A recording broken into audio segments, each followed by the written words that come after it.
Do you ever feel like you're constantly putting out fires instead of making real progress in your teaching? Do you end of the day feeling exhausted, wondering where all of your time went? This is the urgency effect at work. Our brains prioritize urgent tasks over what actually matters long term. But what if you could flip this? What if your week was designed to prioritize what's truly important in teaching and your life outside of it? Welcome to Educate and Rejuvenate, the podcast. Welcome to Educate and Rejuvenate, the podcast to help you revitalize your teaching, renew your spirit, and reignite your passion for life. I'm your host, Kelsey Sorensen, a former teacher, current homeschool mom, published author, and certified life coach. Whether you are a teacher in a traditional classroom, homeschool from your kitchen table, or anywhere in between, I am on a mission to help you not only survive as an educator, but thrive. Get ready to uplevel your skills with incredible insights from guest experts and discover the missing piece, rejuvenating yourself. Are you ready to both educate and rejuvenate? Let's go.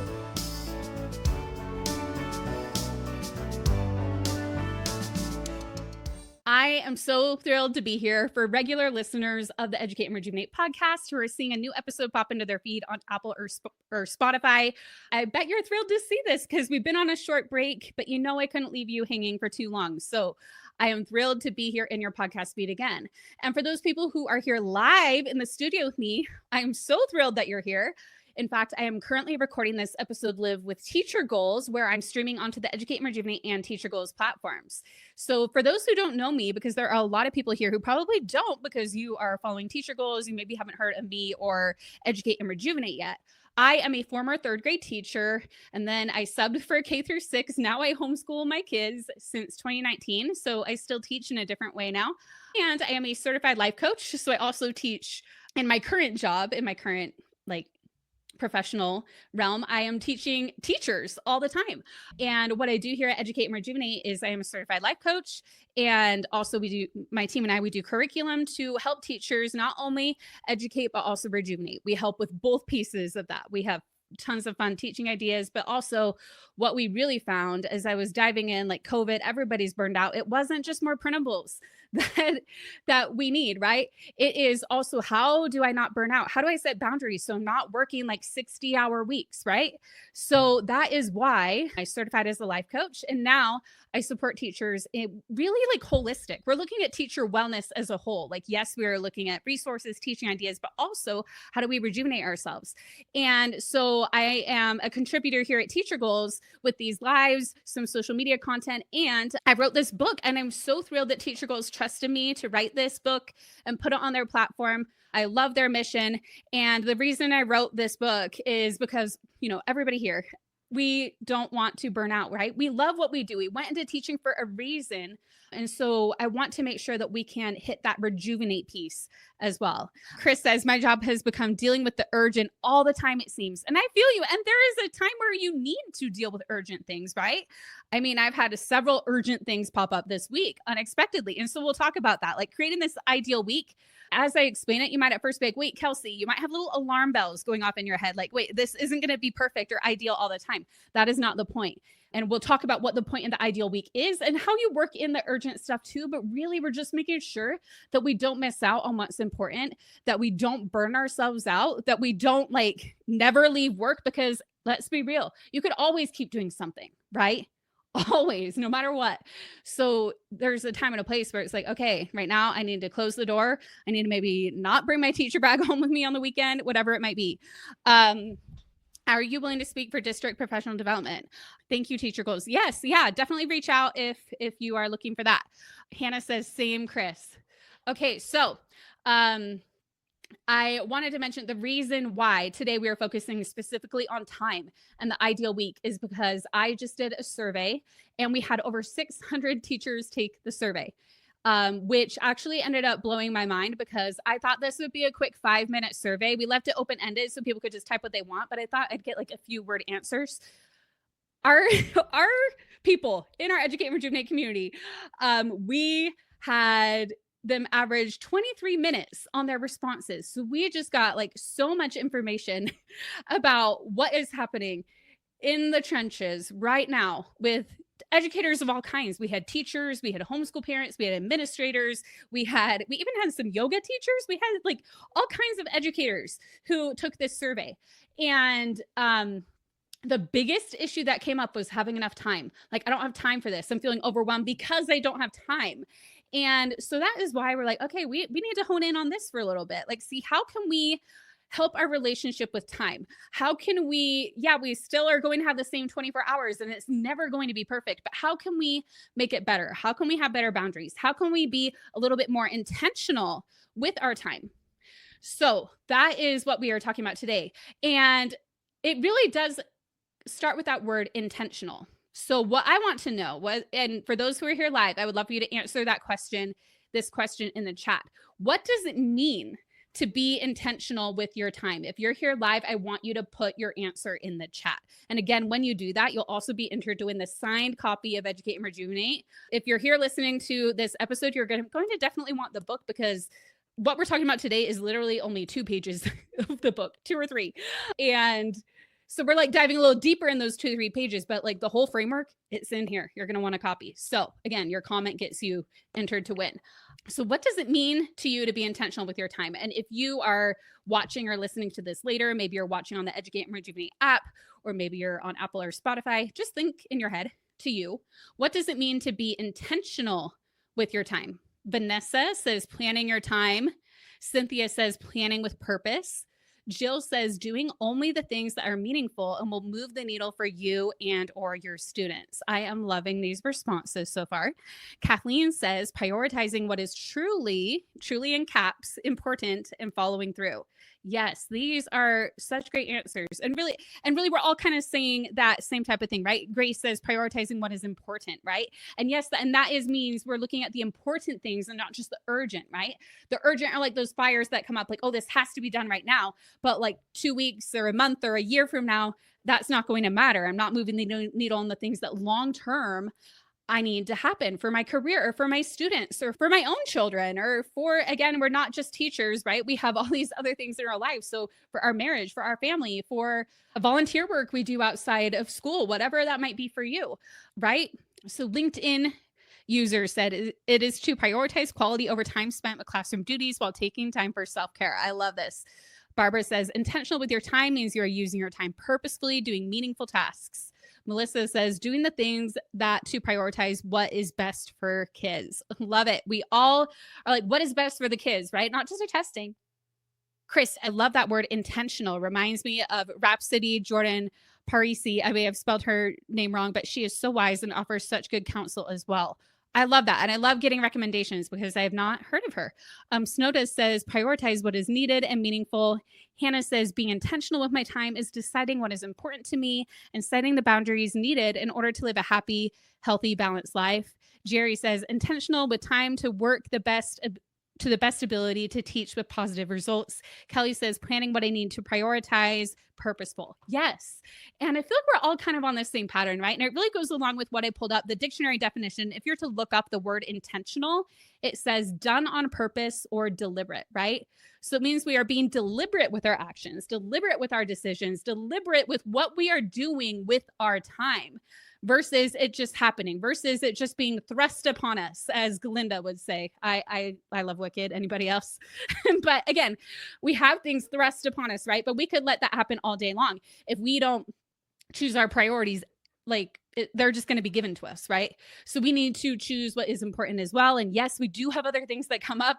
We do have requirements of our job. We do have responsibilities. We're not negating any of that, but also we're looking at what we can control with our time. Okay, so the one thing that before we even get into the ideal week that I want to talk about that I didn't even quite get into in the book, but was really kind of behind it. The reason why the ideal week, what we are about to dive into, really matters is because we have so much decision fatigue in our day-to-day as educators. I mean, I say that and you're probably just nodding along, right? Like, oh yeah, like how many decisions do you think we make in a day? How many do you think? Tell me in the chat if you're here live. And if you're not, just think about it. How many do you think we make? Decisions from what to wear, what to have for breakfast, which activity on TPT to use, right? So many decisions. 20,000, Vanessa says. Yeah, big number, right? Christy says way too many. Jill says 3,000 or 30,000. Kathleen says, ha ha ha, too many to count. Kelly 1,000. Teresa 100. So again, Google is my friend. now this isn't good enough to be like a source in my book. I would have had to dive deeper. But what just came up on Google when I Googled how many decisions do we make on average a day? It said the average adult makes 33,000 to 35,000 total decisions each day. Whoa, right? That's kind of like a mind blowing thing to think about, like how many decisions we make. And some of them are tiny and don't even really matter. But even if they're tiny and they don't really matter that much, like, oh, which shirt do I want to wear today? Like, doesn't matter too much. Some of us might put a little more thought into it than others. But again, every little thing takes a little bit of our brain power, right? And here's kind of the science behind it. Our brains have a limited capacity for decision making each day. That's why sometimes, like, I'll even admit earlier this week I had a day where I was just feeling so foggy, so much brain fog. And we've been doing a lot behind the scenes with Educate and Rejuvenate. And I've been doing some new things with teaching my kids. And like, I was starting to feel, I was like, why am I feeling so fuzzy? And I realized, like, okay, we've got a lot going on. And I noticed that, right? Again, I'm not saying my life is perfect or I'm perfect at any of this stuff I'm teaching you, but I was able to, because of all the tools that I have that I talk about in my book, kind of pull back and be like, oh, I'm realizing I'm having to make so many decisions right now. It makes sense that I'm feeling this way. And just notice that and be with it, be with the feelings, let it move through. And I actually was like, okay, I need to take a little break and I'll come back to it tomorrow. And that was actually just yesterday. And now I'm feeling so much better. And I'm doing this podcast and got a lot done today. But I had to know when it was time to call it, even though it was earlier than I was planning on, right? Christy says, I feel burnout around 3 p.m. And that makes sense, right? Because if you think about by 3 p.m., and that's about the time yesterday I was feeling it, think about how many decisions you've made up until that point. And then, you know, the bell rings, the students go, and you're just like, oh man, like all these decisions I had to make during the day. Chris says, some days my brain actually hurts. Yeah. Vanessa said we started planning dinner for 2 weeks at a time so we don't have to think about it. Yes. And this is exactly what we're about to get into, is making decisions ahead of time. Because the more decisions we can do that, the more brain power we have for what matters most, or for what urgent things come up that actually do need to be done. We have more brain power for it.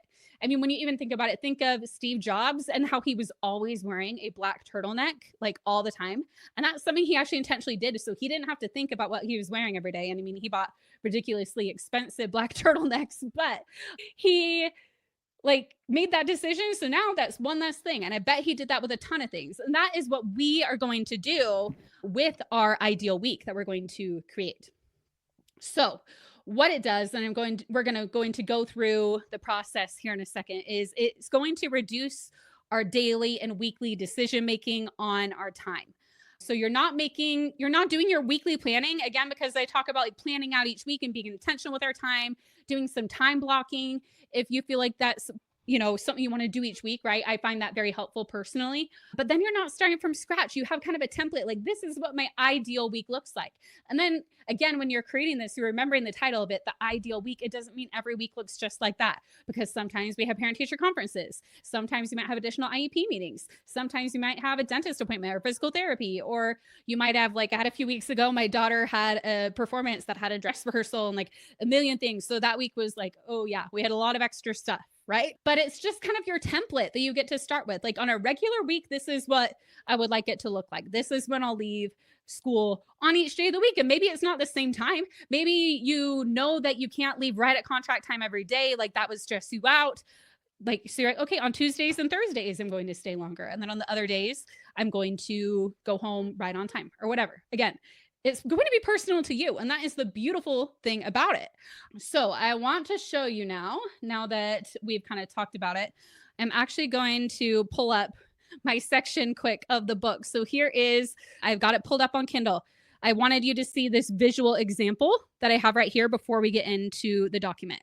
So the purpose of creating your ideal week is because each week when we're trying to figure out all of the things that we need to do, it can feel daunting when we're starting with a blank slate. But what if you didn't have to start with a blank slate? What if you had something that you could pull out and be like, okay, here's kind of my template for the week. And then, oh, what needs to change now? Because then you kind of feel like you're coming in. It's almost like when I was writing this book even and had a blank page and it was just like, oh, what do I write?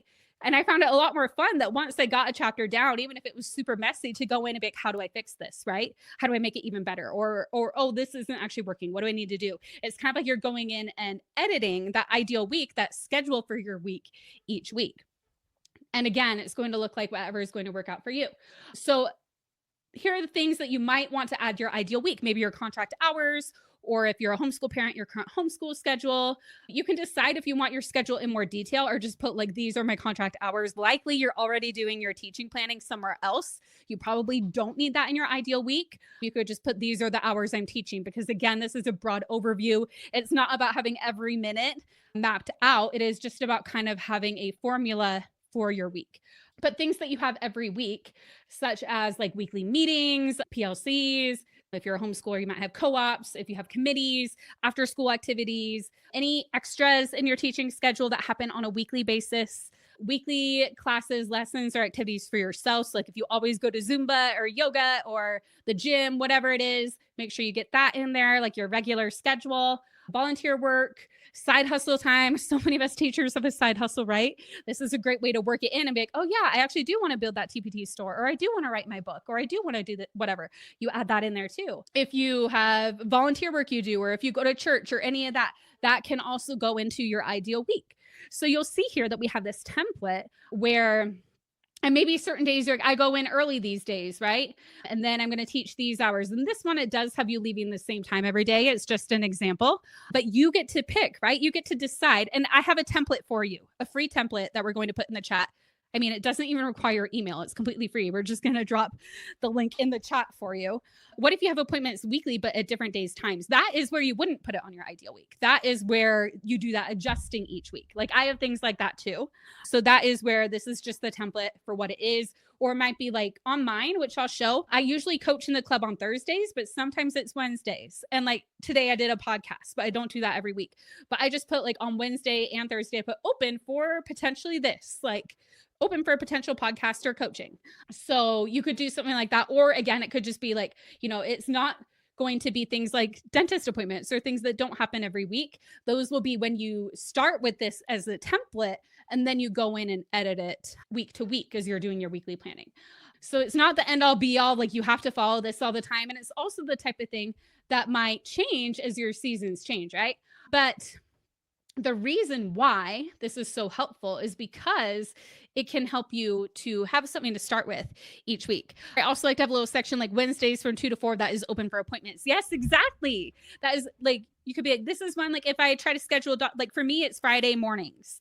Because again, it probably isn't if you're teaching in a classroom right now. For me, because I'm homeschooling and running this business, Friday mornings is currently in this season of life. When I was teaching, it was not Friday mornings. It was a different time. But again, you might have your time where it's like, yeah, Wednesdays, 2 to 4 p.m. That is when I schedule appointments. Okay, so I am going to stop sharing this one, and then I'm going to share that template. So Kinsey on Team Educate and Rejuvenate is going to pop that into the chat. I am going to switch my screens here. So give me just a moment to get that. So I'm going to share with you, this is the document you're getting. We're giving you the full chapter 10 workbook pages. So when you purchase a copy of the book Educate and Rejuvenate, I meant to have my workbook here. I printed and bound it. It's like 130 pages of like all the exercises to help you apply what you do here. And don't feel overwhelmed by that. You don't have to do all of it. It's just all available to you when you purchase the book. It's like a free thing that's included. Right now in the chat, click that link. You're going to have all of chapter 10, because chapter 10 is where I really talk about time and intentional scheduling. Again, before we plan our week or do our ideal week, we want to look at like what in general is urgent, important, non-urgent, or non-important. I'm not going to dive deep into this right now because again, today I have talked about this on Educate and Rejuvenate the podcast before. It is in the book. Today we are for the first time ever really honing in on the ideal week, because I feel like because I usually teach it in this full length here that I teach in chapter 10, which again, you're going to want a copy of the book so you can really dive into the full process.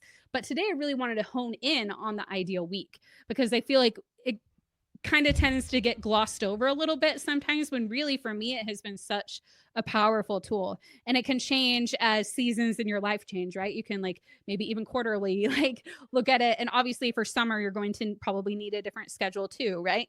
So what it is we have from 5 a.m. until 11 p.m. here.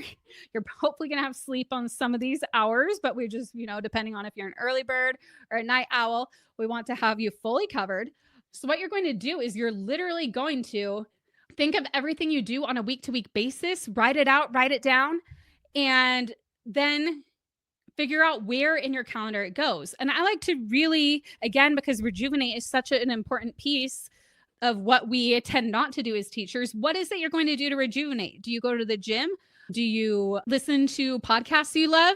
Do you come to Educate and Rejuvenate coaching calls? Do you have your own coaching or therapy? Or do you go to yoga? Or do you go to church? Or what is it for you that you do for yourself? Do you go out with girlfriends on the weekend or guy friends or whatever friends? So again, you can get all of that into your ideal week. Like maybe, and again, it doesn't have to be perfect. It can just be like, oh, open for fun plans or whatever, or gym time or self-care. It can even just be self-care, and you decide what that self-care is that you need it to be at that time.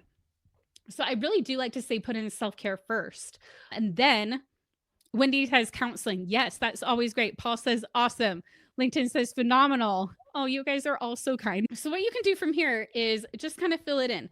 And again, in that example, I'm not sure if I actually walked over it as well as I intended to. Do you all want more of an example? Do you want me to go back to that? I got a little ahead of myself with showing you the template, but really you're going to just map it out on here.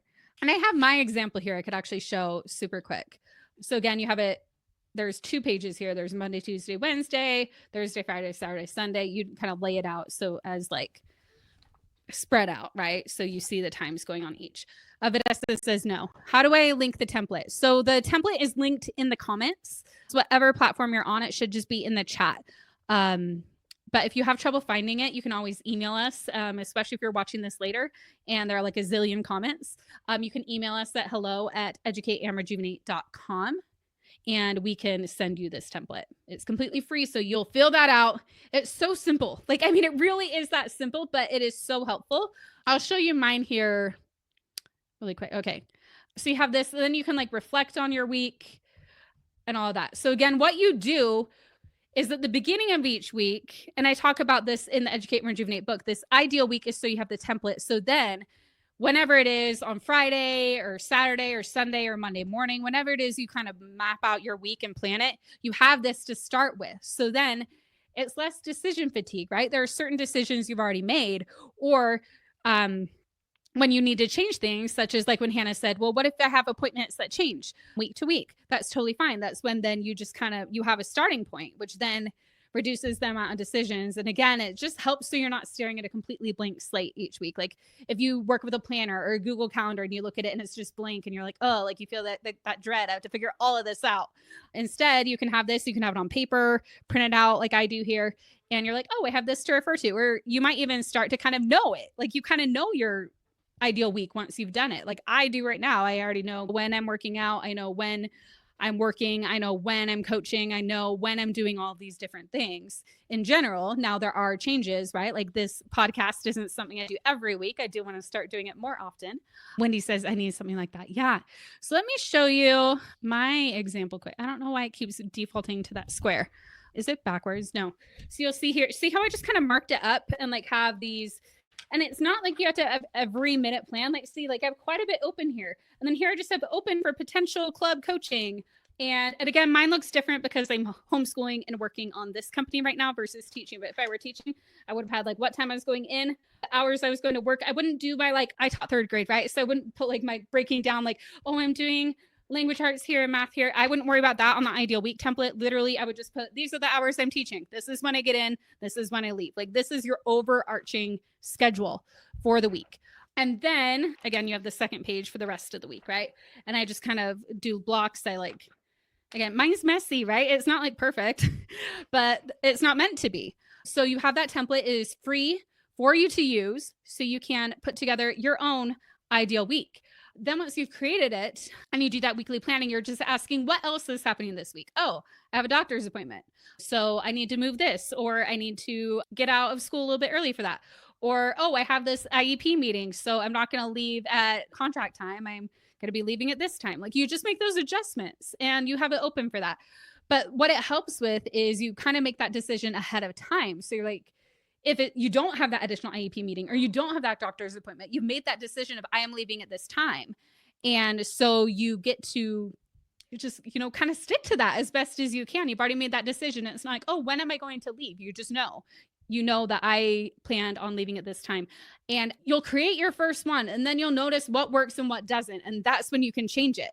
You can change it up, right? You can be like, okay, I thought I could leave at 4 p.m. every day, but that's just not feasible for me. On these days, I'm going to stay later, or I'm actually going to make it my goal to leave at 5, and I'm happy with that. And that's when I can stick to whatever it is for you. Any questions so far? Wendy says, I feel burnout at 10 a.m. We get up at 4:30 a.m. Yeah, I feel that. 4:30 is very early, Wendy. So Linda says, gotta jump off. Thank you for all you do. No worries. We're glad you're here for whatever time you're here. She's probably already gone though. So Chris says, love these ideas. Cynthia says, this is great. I heard you talk about this before, but having the visual is so helpful. I am so glad that helped. So I do want to talk about a few mistakes that people commonly make when they do this template. And we're going to talk even more about this. I am doing a workshop in the Educate and Rejuvenate Club where I hope to have some of the people come on. It's kind of like during our event, I taught the process of goal setting that I teach. And then on day 2 of the event, we had people come on and they either already had it ready and we improved it, or we did it together. And everybody, whether they're the person who came on or the person just watching, learned so much. You're not going to just hear oh, here's this template and here's how you can fill it out, but you're going to see the actual process of someone putting it together. So if you purchase a copy of the book, you get a full month of the club as a bonus. When you go to teachyourgoals.com/educate bonuses, you just have to put your order ID from Amazon or wherever you purchase the book, and you'll get a free month. So you can join us on that workshop next week. If you're like, wait, Kelsey, I love the idea of this. I need a little bit more support. So that is happening. Or if you're already a member, I see some of you here, some of our awesome Educate and Rejuvenate Club members. We've got that for you. But I want to let you all know here just a few mistakes that I see people tend to make. One is overscheduling, right? You make every single, you don't have any white space. That's a problem, right? Because we all know that stuff does come up, right? Oh yeah, that's what Chris says just now. I love time blocking, but I have a tendency to not allow enough time for my tasks. So I need to be better at allowing enough time. Yeah, I always try to allow more time than I think something will take.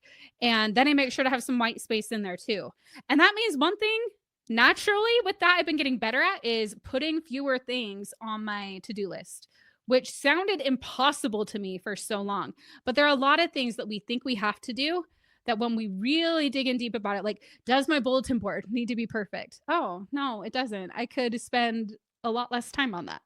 So when we really take that time to dive in deep and we have our ideal week, I'm like, okay, I want to leave by this time. How can I make that happen? It can really help. But again, that's where overscheduling, packing every minute and setting yourself up for burnout. Yeah, embrace the white space, like Chris says. So the next thing is not leaving buffer time. So if you put things maybe it was realistic, the amount of time, but you didn't have any buffer in between. So that just made it so you burn out, right? Where there's no there's no chance to breathe. That can be hard too. And also being too rigid, taking this as gospel that you have to follow through completely. And it's not, right? It's just something to help you. Nobody else is going to see it. It's just to help you. So don't be too rigid with it. So again, those would be my tips for as you're filling it out and as you're utilizing it. And again, I would say your first one you do is your rough draft, your first draft. And then as you live it for a few weeks, even 1 week, maybe you might see, oh, this is where you need to adjust it. And that's why, write in pencil so you can edit it as needed or print another copy if there are a ton of changes you need to make. Hannah says, this week I stepped down from leading something. I explained that I needed to focus on my mental health. They were so supportive and understanding. I love that, Hannah. And yes, that's an example of what I was just talking about. Probably at a certain point you were like, no, there's no way I could possibly get rid of that. But really, maybe you can. It's just kind of asking yourself, right? Or if you don't, what are your reasons for it? Like, do you like your reasons for like, yeah, I'm going to keep this? And if you do, then that kind of makes you realize, okay, I did have a choice, right? I chose that. I do want a really nice bulletin board. That's actually a priority to me. Right. Wendy said, I have 5 kids and lots of my own doctor's appointments. Our calendar is crazy. I feel you, Wendy. Like, yeah, when you've got kids, like, I mean, all of us, whether we've got our own kids or we're teaching a class of 30 of our kids, right? We've got so much going on. And I'm not arguing that. I'm not saying you don't. Like, let's be real. We do, right? But it's really just about like our relationship with time and getting to where like it's okay if not everything gets done. I think a lot of it is about like we talk a lot in Educate and Rejuvenate about um self like acceptance, and a lot of that we talk about towards the beginning of the book, like chapter 1 of the book, the things of just being an observer and noticing what's going on. And really all the tools we talk about in the book will help when the time doesn't go according to plan. So again, the book is called Educate and Rejuvenate. I mean, there is the little one in the corner that's been here the whole time, but all the concepts I talk about in there are really helpful. Okay. So let's see. I have like a bunch of notes, but I really didn't stick to them. So now I just really had more of a conversation with all of you. So now I'm looking at my notes to seeing what I might have missed. If anybody has any questions, feel free to pop them in the chat. Vanessa said, I would love an editable copy so I can plug in all the weekly things on top of it and change it every week. Oh, that is a great idea. We might have to think about that in the future. Chris says, not feeling the plan is flexible, life happens, but we can keep intentionality in mind. Yes. And the thing is, like, while you might create your ideal week and you don't stick to it perfectly, you're probably still doing way better than if you hadn't have done it to begin with, right? You're still being a lot more intentional. I mean, the fact that you even have something to compare it to, because for so long, so many of us have just like, again, let everything just happen, right? Like all the things are just happening to us. And this is where we can be like, okay, these things I do need to do. These things, yeah, like, I mean, there are meetings that come up we don't have control over, and there are things that we don't have control over. But we can focus on what we can, right? Okay, so today was all about learning this ideal week and how you can apply it. So key takeaways from today, we are talked about all the decision fatigue we have, right? All the decisions we have to make every day. And the ideal week, when we do that, is helping to limit the amount of decisions we have to make while we're doing our weekly planning. But the point of the ideal week is just to have a template that we use each week. It's not to be the end all be all of your schedule. You will have things that change week to week that you'll adjust, but it is a tool that you have to help you start off your week on the right track. Okay. I had so much fun being on the podcast with all of you today. Cannot wait to chat with you soon. I plan on doing another podcast with teacher goals here next month if I don't see you before then. But I would love to see you at the workshop next week. Purchase a copy of the book if you haven't yet, and you'll get to join us. All right. Take care, everybody. Thank you for joining me on Educate and Rejuvenate, the podcast today. If you love what you heard in this episode, be sure to hit subscribe so you don't miss the next one. And if you're hungry for even more, be sure to check out the book that I wrote. It's called Educate and Rejuvenate, a 3-step guide to revitalize your teaching, renew your spirit, and reignite your passion for life. It takes everything you learn here on the podcast and that I teach our members inside the Educate and Rejuvenate Club into a guidebook you can refer to again and again. One of our early readers said it was like clarity for her brain. Plus, it's not only a book. With your purchase, you'll get a full PDF guide with exercises and links to videos and more so that you can not only consume but apply everything that you learn. If you're ready to make Educate and Rejuvenate not just a podcast you passively listen to, but a lifestyle that you put into action, it's time to grab your copy on Amazon today. Or head to educateandrejuvenate.com/book to read the first chapter and the introduction today.